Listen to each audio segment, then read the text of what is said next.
So ito na nga, natapos na namin yung day 1 here in Singapore.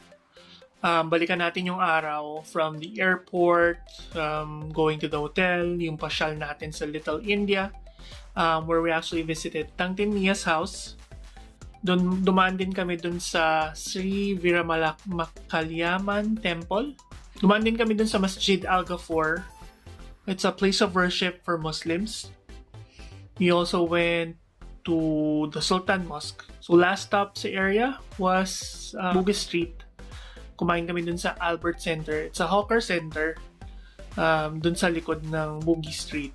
And then nung gabi, our night trip was going to the Marina Bay Sands, yung Super Grove Trees Gardens by the Bay, tapos yung Spectral Light and Water Show. And balikan natin how the day went. Again, sa makakating paa. Tara! So ito na nga guys, nakalampas na ako sa immigration tsaka dun sa bag check. Nahinay lang natin si Ann. Mabilis lang naman ngayon. Actually, pumasok kami mga 12:30 pasado. Wala pang 1 hour nandito na kami sa loob. Yung pila, maiksi lang compared before na sobrang haba. Ngayon nakasegregate na yung OFW, yung foreign passports, saka yung mga bumabiyahe lang. So ito na guys, nakarampas na ng IO. So third time na makabiyahe kayo, doon pa lang magkakaroon ng recommendation para ma-lift yung Offload. Yung offload. Yan. So ano rin yung mga tinatanong sa'yo? Ano naman, wala na masyado ngayong third na time kong na-skill. Pero I highly suggest na i-print nyo na yung mga documents like yung COE, yung statement of account, anything na pwede nyong ibigay as proof. Kasi pag wala, ipapasend pa nila yon sa email nila. So mas hassle, 'di ba? So better na nakaprint na siya. So ayan guys, yun para matanggal yung offload. Again, just be ready with all your requirements. And kung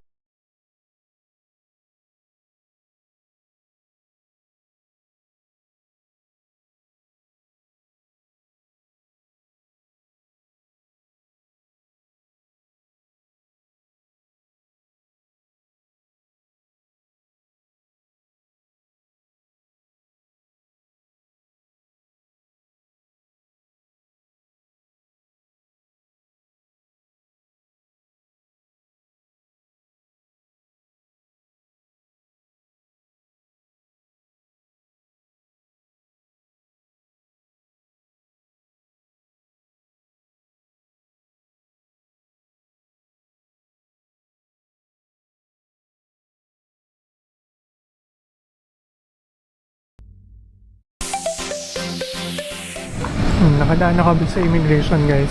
Bilis lang, very automated. Tapos ito na yung duty free nila. Punta na kami sa baggage claim 2 kami. Tapos paglabas, ayun, lalagay ko rin dito yung map papunta dun sa SIM card para makita nyo na kagad afterwards. Let's get our bag. So ito na yung baggage guys. Sakto namang nalampasan na kami ng baggage namin. Yung pick up ng SIM card natin nasa labas. Pagkatapos nun, hanapin natin yung bus papuntang T1, Jewel and T2 sa MRT. Yung mga signs naman din sa labas.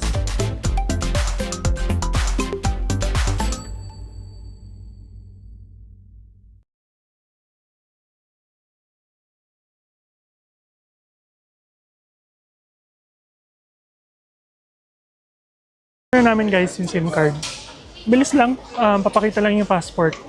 Tapos makakakuha na. Yung QR code nyo lang, isa-scan. Tapos pipicture nila yung passport. Ayan, nandito tayo sa UOB. Mag-withdraw tayo. So si Anna muna yung mag-check. Ang gagamitin natin ay i-bank na luma. Maribank pala. Yan. Savings. So, ang kukunin namin ngayon would be 220 SGD para meron kaming barya each. Para pantay lang natin, makikita natin kung ano yung palitan. Proceed without conversion. So, ilagay natin dito kung magkano yung palitan niya. And then, ako naman.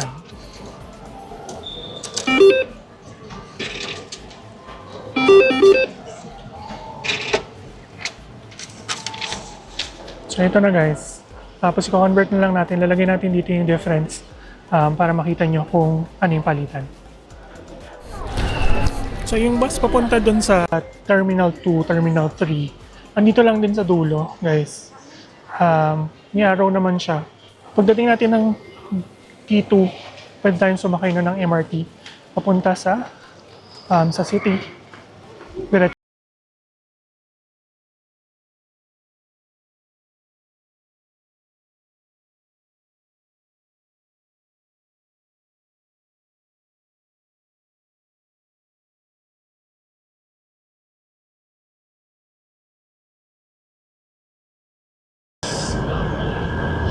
Bilis lang namin. 5-minute intervals lang siya. Tapos wala halos laman. So, ikot tayo. Feeling ko naman mabilis lang. Wala sinabi.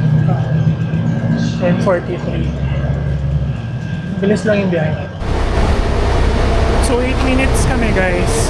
Papunta dito sa Terminal 2. Galing ng Terminal 4. Tapos hanapin natin yung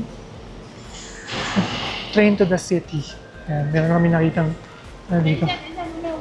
Train to the city. So dito tayo sa side na to. Madali lang makita yung mga signs nila guys. Kasi malinaw naman. Sobrang daming signs. Hindi pa to yung sign para sa kahit anong bagay. Pero may signs sila. So let's find the train. Ayun na, MRT to city. Nakikita ko na siya. Tapos, diretso na tayo ng hotel.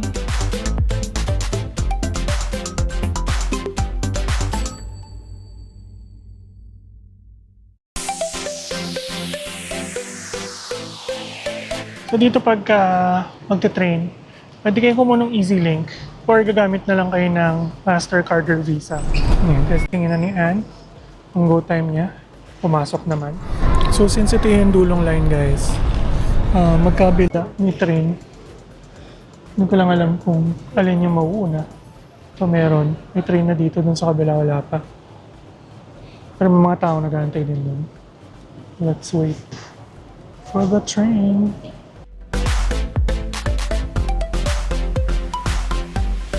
Ayan guys, so after 15 stations ng Blue Line, pababa na kami dito sa Fort Canning Station. Maglalakad na lang tayo ng mga 6 to 8 minutes papunta dun sa ating hotel. So ito na guys, totoo na to.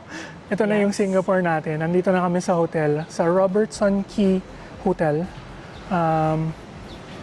Nasa 6 minutes walk na lang siya from the Fort Canning Station, MRT. So pakita natin sa inyo, tawid tayo. Medyo dulo na siya kasi dito, ano na eh, nandito na yung river nila. Kita natin sa inyo yung hotel. Ito yung hotel guys. Mamaya na tayong mag room tour kasi 3 PM pa yung check-in. So mag-iwan lang kaming gamit. Tapos babalik kami ng Fort Canning Station, punta tayo ng Little India.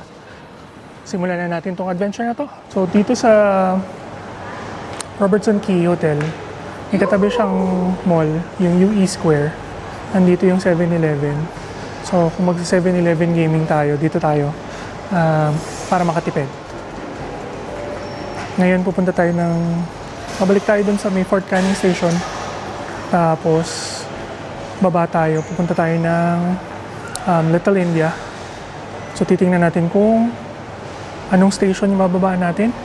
Kasi kanina maraming daanang station 15 stations galing sa Expo. So 1 station from the airport papuntang Expo and then 15 stations after. So 14 minutes in guys, tapos Nandito na kami sa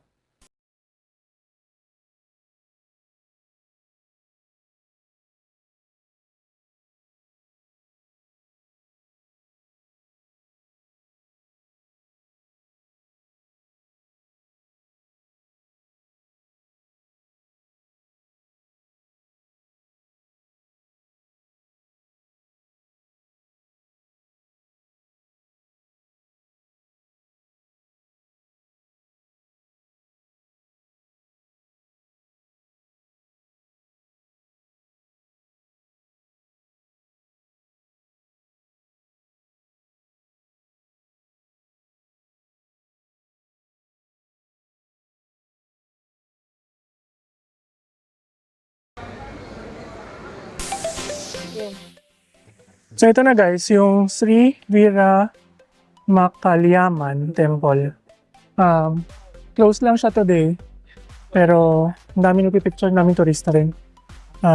Mainit lang ngayon dito sa Little India, pero isa to sa mga pinupuntahan dito.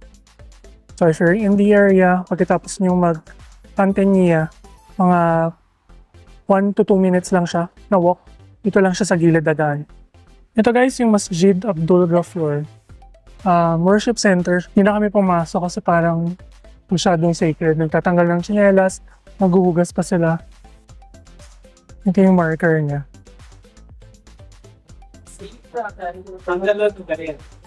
Mosque siya talaga.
So ito guys, nag-order kami dito ng roasted chicken, saka steamed chicken, Hainanese chicken. $5 each dahil foreigner.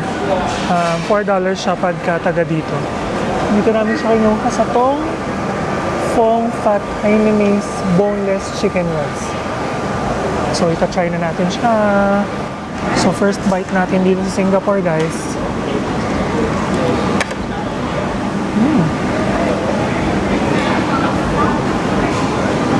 Lasa siya. Tapos may isang bowl ng pasabaw. Sa pang gagawin dito guys, pagkatapos natin kumain, magliligpit tayo. So, merong area na panghalal, saka mayroong area na hindi. So ito na guys, nandito na kami sa room. Nakasakto naman kami ng, well, just a little bit after 3 o'clock. So again, ang hotel natin is the Robertson Key Hotel. Tulo siya ng Robertson na street. Likod siya ng Robertson House. So let's do a room tour.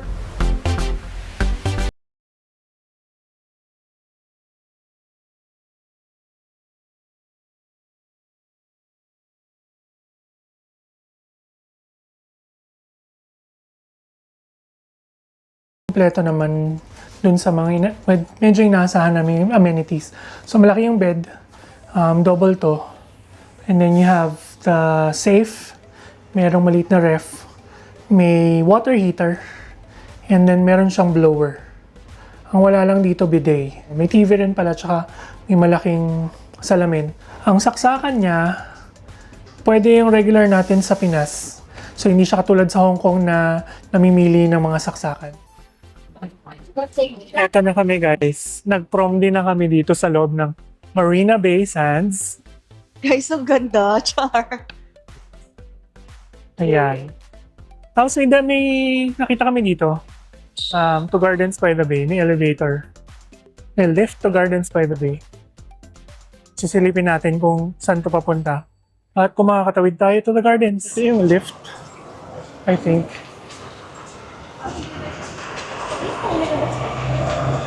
Pa-observation deck.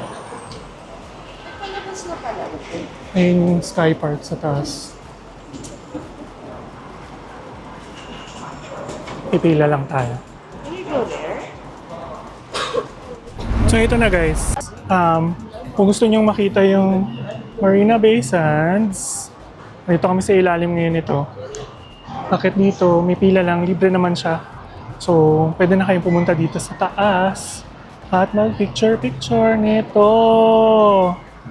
Ayan.